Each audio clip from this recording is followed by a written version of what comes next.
va? Oui.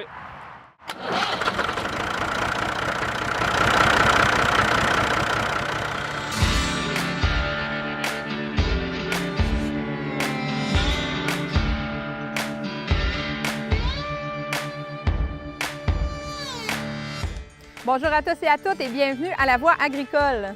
Cette semaine, nous nous retrouvons du côté de l'île d'Orléans pour parler de médecine vétérinaire, mais particulièrement chez les grands animaux, les animaux de la ferme. Pour ce faire, nous allons rencontrer Anne-Catherine Desrosiers chez la famille Pouliot et également Alexandre Sénécal pour parler moutons et agneaux à la bergerie d'Argentonnet. Sur ce, je vous souhaite une très belle émission.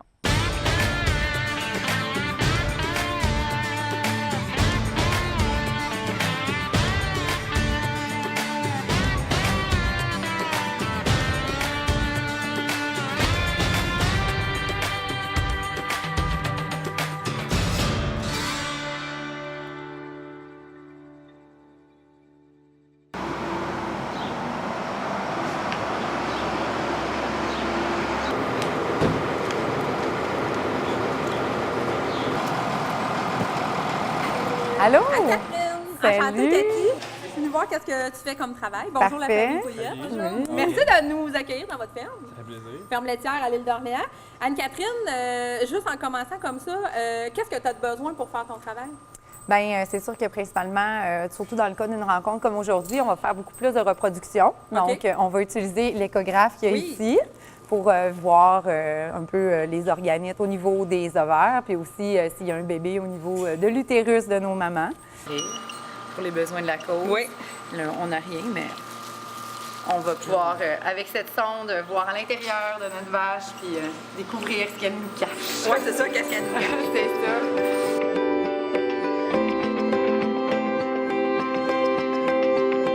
Je m'appelle Anne-Catherine Desrosiers, je suis vétérinaire dans les grands animaux sur l'île d'Orléans et la côte de Beaupré.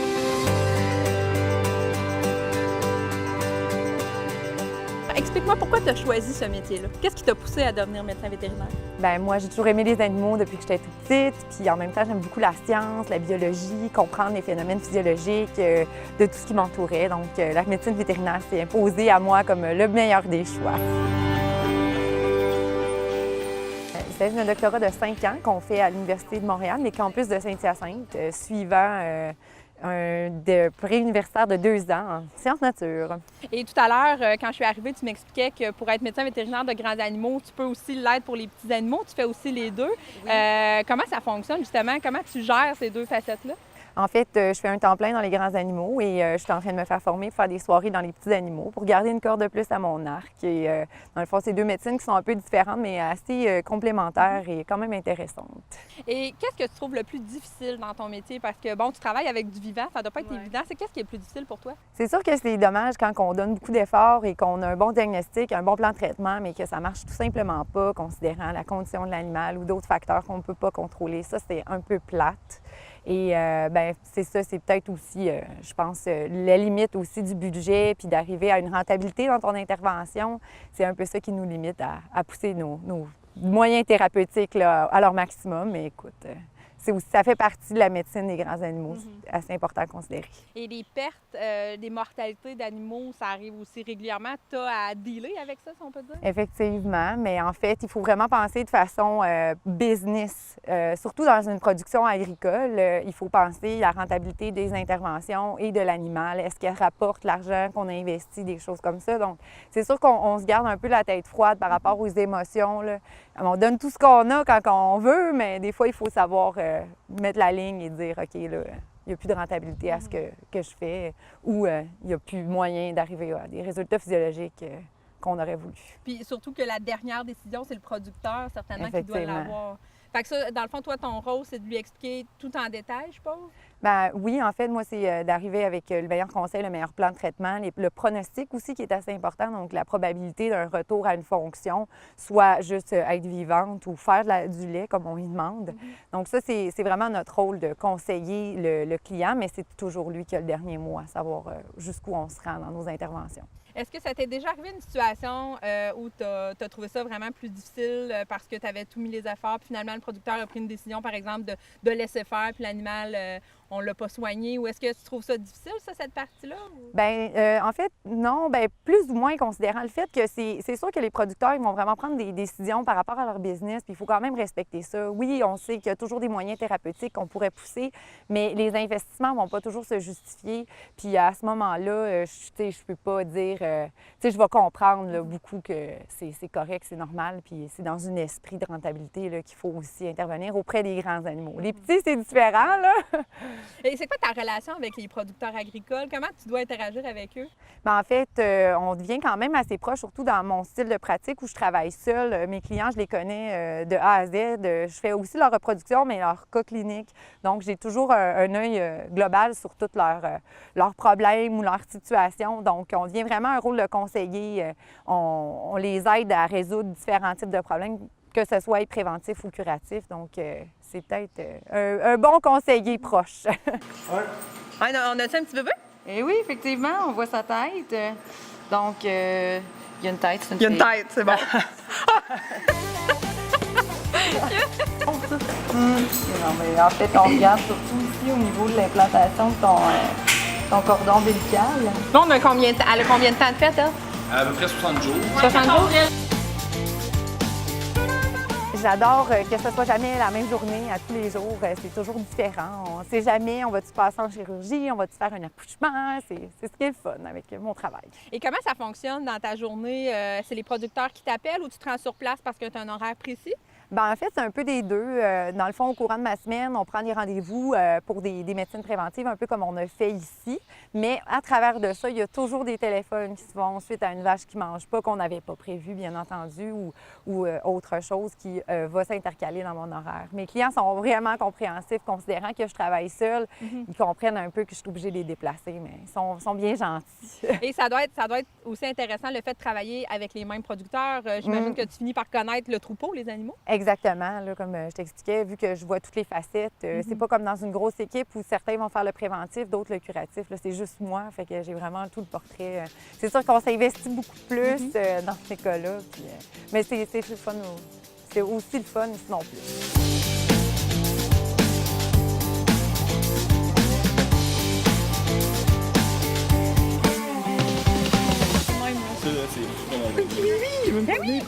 Regarde sa tête, tu le vois-tu? Regarde, hey, on le voit bien. Il bouge. Malade.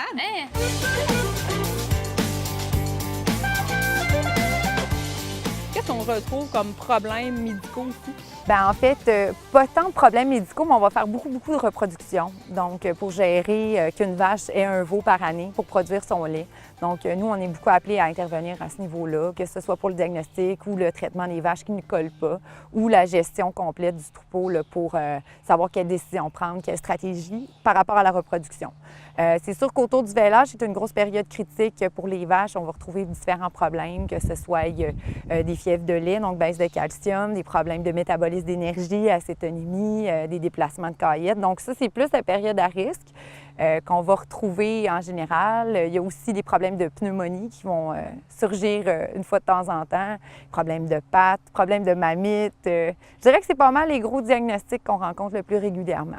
Et de façon que les vaches sont installées dans une étable, est-ce que ça peut aussi avoir un impact sur leur physique, les problèmes physiques qui pourraient arriver? C'est sûr. Hein? Le confort des vaches, c'est super important. On leur demande d'être souvent couchés à la même place. Comme dans le cas ici, c'est une stabilisation attachée. Il y en a qui sont libres, mais ici, c'est attaché. Donc, c'est assez important de considérer le confort parce qu'une vache qui est inconfortable va développer des problèmes au niveau des membres, puis va moins produire, va être moins reproductrice aussi. Fait que ça, c'est quelque chose qu'on les aide aussi au niveau du conseil, puis des traitements des différents problèmes qu'on peut retrouver au fil du temps. Là. Je peux te faire, oui, en arrière. Un peu de lait de chaque quartier dans une palette de CMT. Et ici, c'est un test qui nous permet de déterminer la concentration en cellules somatiques au niveau de chaque quartier. Puis là, dans le fond, ce produit-là va liser les cellules somatiques et selon la viscosité, on va voir quel quartier qui est vraiment le plus contribuant au niveau. Fait que plus il est foncé, plus il est foncé, il y a aussi le niveau, la couleur, c'est selon le pH, mais c'est vraiment la viscosité aussi qui va nous donner beaucoup d'informations. Et Et comment évolue la médecine vétérinaire? Bon, parce que là, bon, toi, t'es jeune, on le constate, mais comment ça évolue? Est-ce que ça va rapidement? Est-ce que les technologies font en sorte qu'on est de plus en plus, de mieux en mieux équipés pour faire ça? Bien, c'est sûr que comme par rapport aux petits animaux, il y a moins de progrès là, au niveau médicaments. Il y a moins de choses qui sortent parce que les petits animaux, eux autres, sont souvent utilisés pour le développement des médicaments humains. Donc, eux, ils se retrouvent avec différentes molécules qu'ils peuvent utiliser. Par contre, nous, on est beaucoup régis parce que c'est des animaux de consommation. On ne peut pas utiliser n'importe quoi. Okay. Fait qu'on est beaucoup plus limité au niveau de nos utilisations de médicaments. Donc, ça, c'est un petit peu plus ralenti. Par contre, côté, il y a beaucoup d'effervescence au niveau de la recherche, différents groupes qui vont se concerter. Donc, on a quand même beaucoup d'informations. Mais côté chimique molécule, c'est un petit peu moins évolutif que d'autres domaines.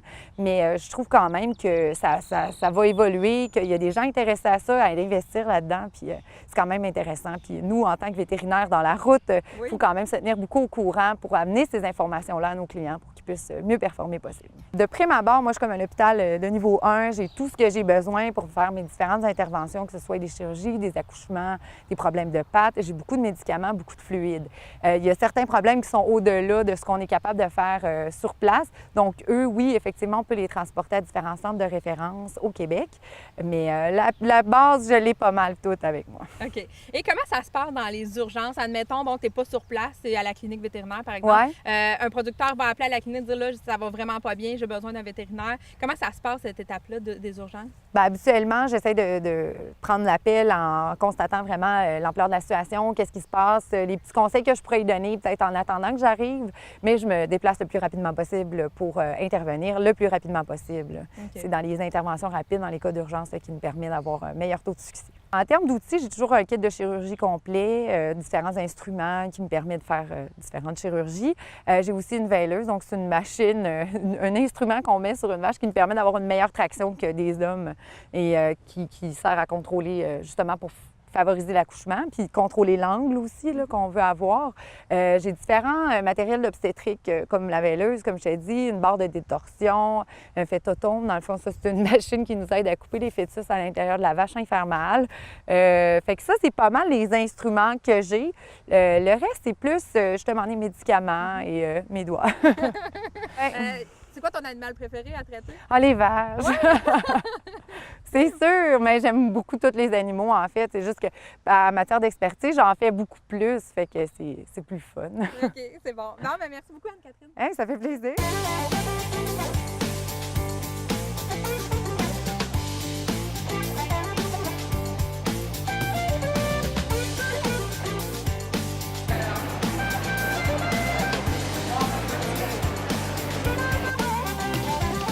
Mon nom, c'est Arthur Cochon. Je suis de Château-Richer. Je suis producteur agricole, mais aussi je suis président de la coopérative des horticulteurs de Québec depuis bientôt 8 ans. Parlez-nous un peu, un petit historique peut-être du marché du Vieux-Port. Comment ça a commencé? Ça fait déjà longtemps que ça existe?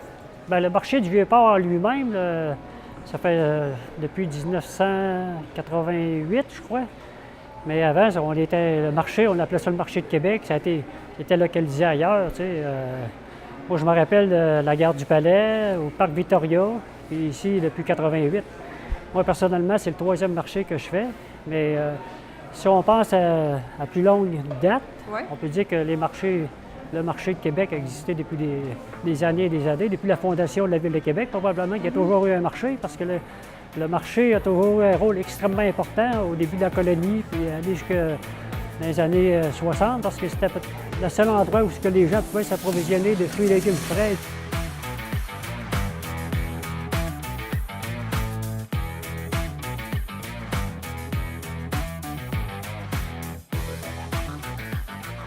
Donc, les gens qui veulent avoir une qualité de produits frais, je pense que c'est dans un marché public qu'ils peuvent le retrouver. En même temps aussi pour les producteurs agricoles. C'est une belle porte d'entrée. Ben oui, le marché, c'est extrêmement important pour venir vendre nos produits. Parce que ce n'est pas tous les producteurs qui vendent aux chaînes. Donc, il y a un circuit, on appelle ça le circuit court depuis quelques années.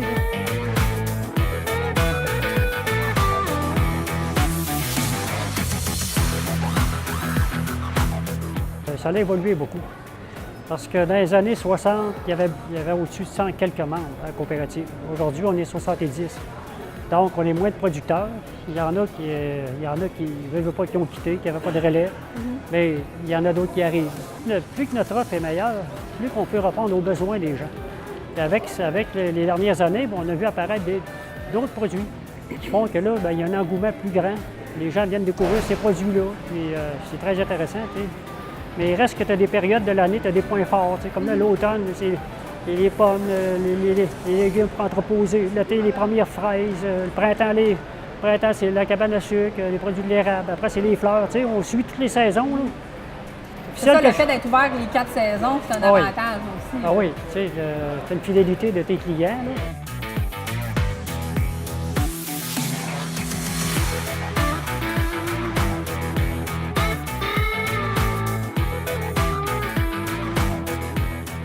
Comment vous voyez l'avenir des marchés en général? Là, on est ici au marché du Vieux-Port, mais il y en a tout plein de marchés qui voient le jour dans la région de Québec. Comment vous voyez l'avenir de ces marchés-là? Moi, je pense que l'avenir est à son meilleur à venir. T'sais. Parce qu'on l'a vu dernièrement, depuis quelques années, le nombre de marchés publics au Québec a augmenté énormément. T'sais. Et en même temps, ça fait découvrir le monde agricole à la population.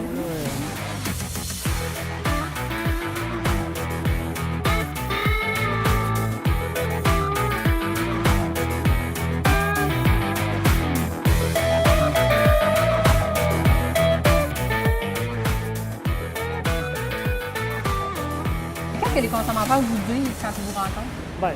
Ils disent que le marché est beau. Oui? Oui, ils disent qu'il est beau. Ils disent que... Surtout l'automne, le mois de septembre, octobre. Là, ça a un cachet. Oui, il y a beaucoup de produits, l'abondance est là. Comme cette année, il y a eu beaucoup d'abondance. Là, c'est beau. Les étalages sont pleins. Et, je pense que c'est ça que les gens disent. C'est beau. C'est le fun d'ir au marché, l'ambiance. Ça va créer des réflexes pour ces gens-là de revenir semaine après semaine ici. Oui. Parfait. Merci beaucoup, M. Fauchon. Bienvenue, merci.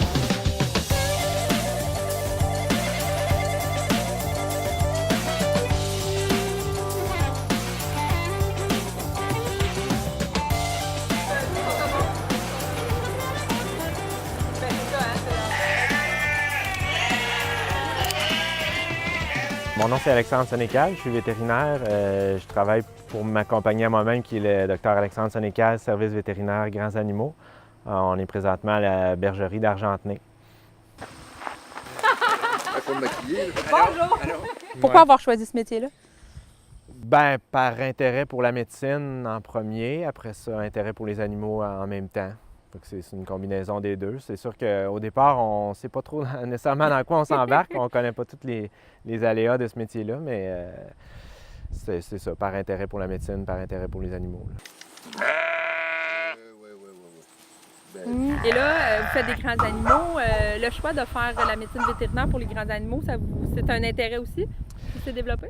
C'est un intérêt qui s'est développé sur le tard. En fait, au début, quand j'ai commencé mes études, je ne connaissais pas beaucoup le milieu des animaux de ferme. Là. Je ne suis pas issu d'une ferme. Puis ça s'est développé au fur et à mesure de mes études, l'intérêt là-dedans. Là. Il faut qu'il y ait une relation de confiance. C'est une relation client-vétérinaire, c'est basé sur la confiance. Il faut que le client ait confiance en nous, en ce qu'on peut leur apporter. Confiance en nos connaissances, confiance en nos compétences.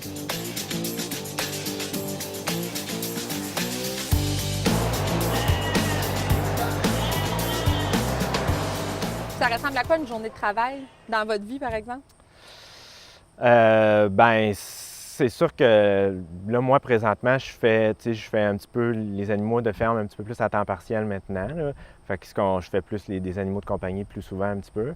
Fait que, mais je vais travailler souvent dans le jour dans les animaux de compagnie.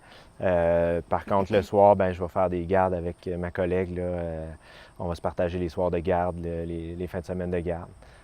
Il y a certains matins, par contre, que je vais aller sur la route pour les animaux de ferme, là, des visites prévues, des visites préventives, là, que je vais aller sur les fermes. Et est-ce que ça arrive, justement, quand vous êtes de garde, vous avez un appel d'urgence pendant la nuit, vous devez vous déplacer, faire des interventions importantes durant la nuit, ça arrive, ça? De temps en temps, mais pas souvent. Là, en pleine nuit, ça, c'est rare. OK. C'est assez rare. Là. C'est sûr qu'ici, là, le territoire de l'île, le nombre de fermes a quand même beaucoup diminué. Donc, il y a moins d'urgence par rapport à ça. Là. Quand j'ai commencé, on était 2 tout le temps, là, à être sur la route là, à plein temps, même des fois 2,5, 3. Là, puis maintenant, c'est une personne sur la route qui suffit là, pour l'île d'Orléans et la côte de Beaupré. Là. OK.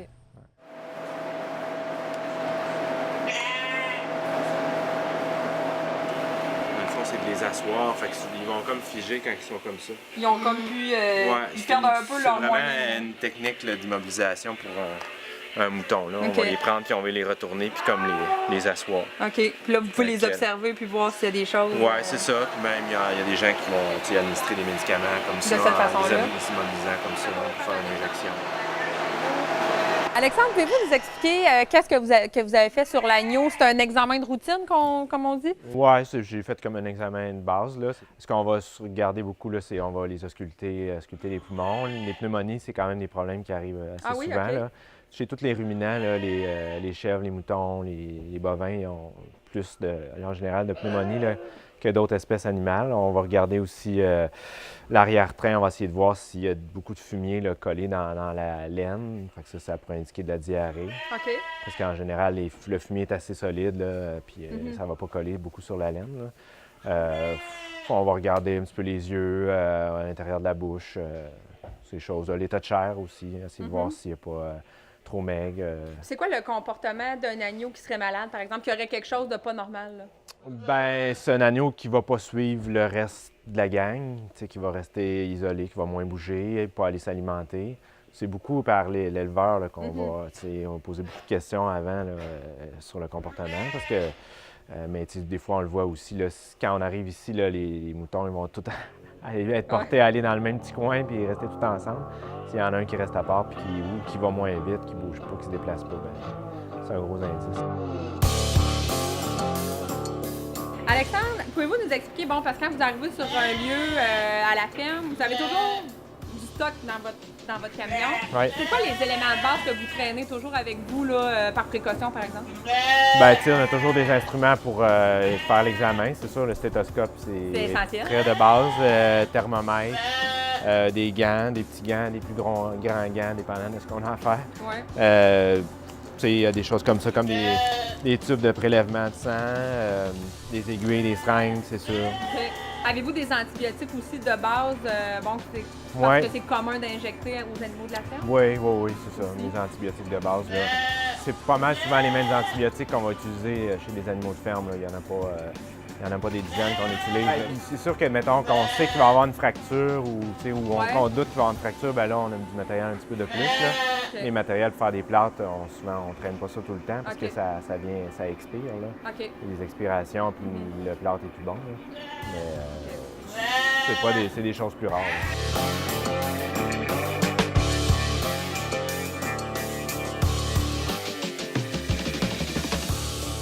Donc, est-ce que c'est difficile en tant que vétérinaire, des fois, de devoir euthanasier des animaux, de perdre des animaux? Est-ce qu'on doit se détacher de ces situations-là? C'est sûr qu'il faut avoir un certain détachement. Dans les animaux de ferme, c'est quand même pas si fréquent que ça là, qu'on va devoir les euthanasier. Là. OK. Souvent, malheureusement, c'est le propriétaire qui va le faire lui-même. Là. La plupart le font bien, mais il y en a qui vont. De plus en plus, les gens nous le demandent, là, par contre. Là.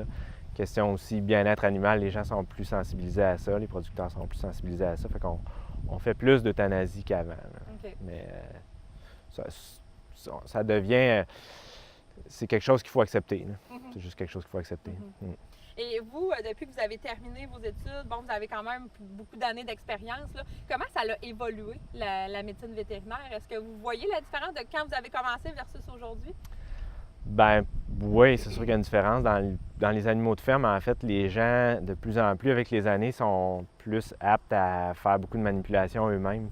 Donc, ils vont beaucoup faire de soins eux-mêmes, de traitements eux-mêmes, plus qu'avant. Là, fait qu'on est moins appelé à intervenir sur des choses de base. Là. Fait que ça devient de plus en plus du conseil, puis c'est ça, puis des choses comme ça, là, comme de prévention. Là, beaucoup plus sur la prévention que sur le curatif.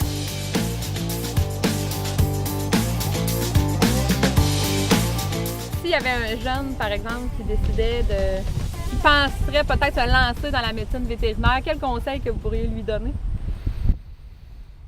D'étudier.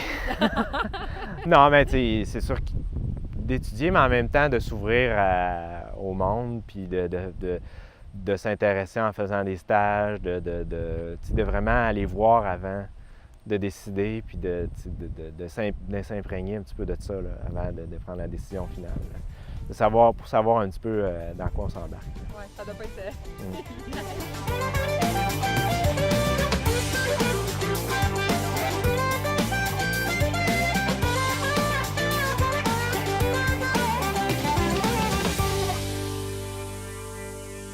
Alors, Catherine Fernand, historienne, tu es avec nous cette semaine pour nous parler de façon historique du thème de la semaine. Et cette semaine, on parle de médecine vétérinaire. Est-ce que tu as trouvé des informations à ce sujet-là au niveau historique? Ah, beaucoup d'informations, Cathy. Écoute, quand on parle de médecine vétérinaire, il faut vraiment reporter dans le temps, là, à l'époque pratiquement des Grecs anciens, hein, parce qu'on s'intéressait déjà aux soins des animaux à cette époque-là. Souvent, c'était les animaux qui étaient jugés utiles qu'on allait faire plus l'objet de soins, par exemple les chevaux. Il y avait beaucoup de traités sur les chevaux, comment en prendre soin, comment éviter les maladies. Il y avait aussi des traités sur les chiens de chasse, parce qu'encore là, on est avec un animal qui pouvait avoir une utilité pour les humains. Tout ce qui était animaux, un peu plus de compagnie, ça, c'était un peu laissé de côté. Après ça, bien, quand on rentre à l'époque médiévale, pendant un certain temps, il y a comme un certain recul au niveau de la science vétérinaire. On est plus dans les superstitions. Par contre, il va y avoir quand même quelques traités qui vont être écrits. Par exemple, ici, j'ai une belle image. Tu vois, ça date des années 1300. C'est un traité sur comment prendre soin des moutons. Et c'était vraiment comment adapter la bergerie, comment éviter les maladies, comment soigner les troupeaux. Et ça, bon, ça va donner lieu à toutes sortes d'expérimentations par la suite. Au Québec, c'est certain qu'on arrive avec un bagage qui est assez sommaire avec les premiers colons de la Nouvelle-France. Ça va prendre quand même un certain temps avant qu'on ait une science vétérinaire qui s'installe ici. On parle des années 1860 pour l'apparition de la première école de vétérinaire, d'abord à McGill, à Montréal, et ensuite d'autres campus qui vont s'ouvrir un peu partout. Mais on le voit que le soin aux animaux, c'est quand même une idée qui est très ancienne. Parfait. Merci beaucoup, Catherine. Je t'en prie. Alors voilà, moi j'ai terminé mon tournage et je remercie évidemment nos deux invités de cette semaine pour nous avoir éduqués sur la médecine vétérinaire des grands animaux. Et moi, pendant ce temps-là, ben, je prends ça relax, j'observe mon animal préféré. Pourquoi c'est mon animal préféré? Ah, ça, je vous laisse deviner. Alors, on se laisse sur des images la semaine prochaine. Bye!